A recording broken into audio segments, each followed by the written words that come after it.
मोदी सरकार को घुटने पे आना पड़ा। लेकिन मैं कल से देख रहा हूं मोदी जी इतना बौखलाए हुए हैं, इतना बौखलाए हुए, एक 15 साल की बच्ची के पीछे पड़ गए। 15 साल की बच्ची, 15 साल की बच्ची, उसको गालियां दे रहे हैं भारतीय जनता पार्टी के गुंडे। उस 15 साल की बच्ची को बलात्कार की धमकी दे रहे हैं भारतीय जनता पार्टी के गुंडे। वो बच्ची रो रही है, बिलख रही है। मोदी जी से उसने माफी भी मांग लिया। मोदी जी ने नौटंकी में एक वीडियो भी बनाया, बोले हम माफ कर रहे हैं आपको। आप कोई महाराजा हो इस देश के, आप महाराजा हो, आप विश्वगुरु हो, आप महामानव हो। आप कौन होता है माफ करने वाले? लोकतंत्र में जनता आपसे सवाल पूछती है मोदी जी। आपने मुजरा शब्द का इस्तेमाल किया था, आप देश से माफी कब मांगोगे जरा बताओ?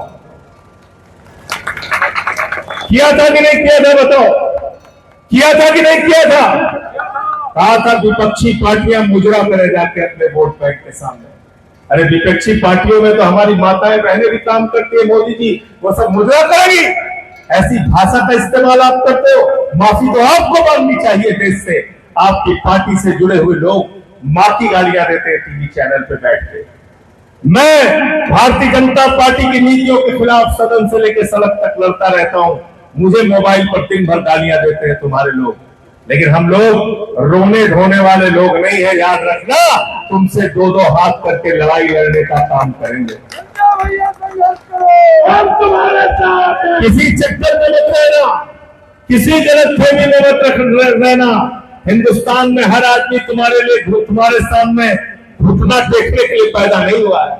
इन छोटे छोटे बच्चों को डरा रहे हो आप, शर्म नहीं आती आपको? कह रहे हमने माफ कर दिया, माफ कर दिया। अरे आपको माफी मांगनी चाहिए इस देश की जनता से। 12 साल में एक भी वादा आपने नहीं पूरा किया। 2 करोड़ नौकरी हर साल देने का वादा आपने किया था। 24 करोड़ नौकरी हिंदुस्तान के नौजवानों को मिलनी थी, आपने झूठ बोला। माफी मांगिए इस देश से। आपने कहा था किसानों के फसल का दाम 2 गुना कर देंगे।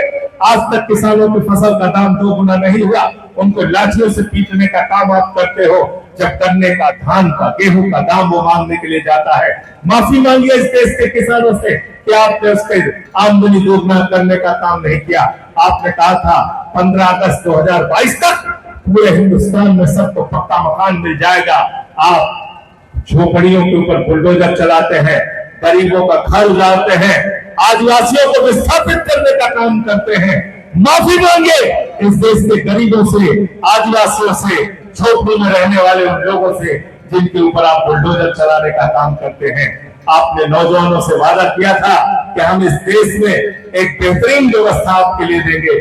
93 पेपर लीक आपके राज्य में हुए, अलग अलग राज्यों के अंदर। उस 93 पेपर लीक के लिए आप स्वयं जिम्मेदार हैं और आपकी डबल इंजन की सरकारें जिम्मेदार है। मोदी जी माफी मांगिए देश के नौजवानों से कि आपके शासित राज्यों में, भारतीय जनता पार्टी के शासित राज्यों में पेपर लीक होने का काम हुआ। इसलिए देश से माफी अगर किसी को मांगना चाहिए तो उसका नाम है नरेंद्र मोदी और भारतीय जनता पार्टी।